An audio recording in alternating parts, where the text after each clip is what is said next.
Nako guys, marami na naman katkaterang marites ang nag-comment. Magkasama naman kasi sa isang clinic si Echo at si Janine. Tanong na naman ng mga fans, ano na naman kaya ang ginagawa ng dalawa sa clinic? Samot-saring comment na naman ng mga fans at mga katkaterang marites. Syempre, alam nyo na ang iisipin. Baka buntis na daw si Janine Gutierrez. Ba't daw palaging kasama si Echo tuwing pupunta si Janine sa clinic? Hehehe. Syempre, ang mga die-hard fans ng Echonin tuwang-tuwa kung sakaling mabuntis man si Janine.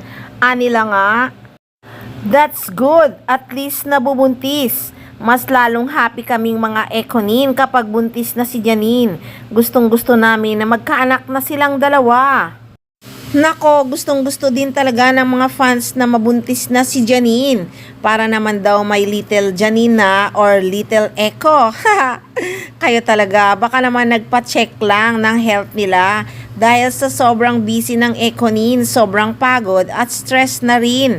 Lalo si Echo, nangangampanya na, nagsushooting pa ng pelikula niyang Quezon.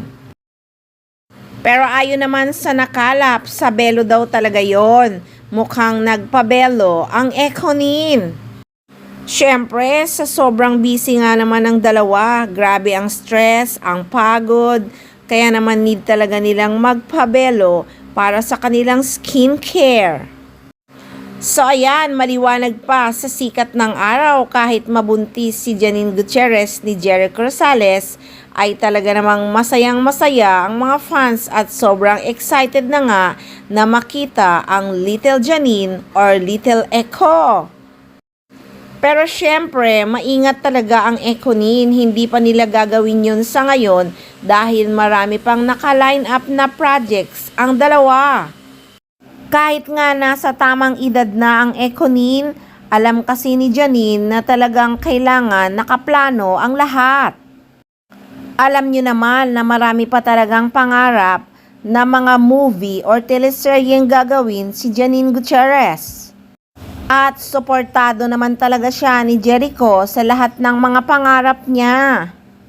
Kaya nga sa mga isyong lumalabas na baka daw mabuntis na si Janine Gutierrez dahil lagi silang magkasama ni Echo at maraming nakakaalam na palagi nga si Echo sa bahay ni Janine Gutierrez.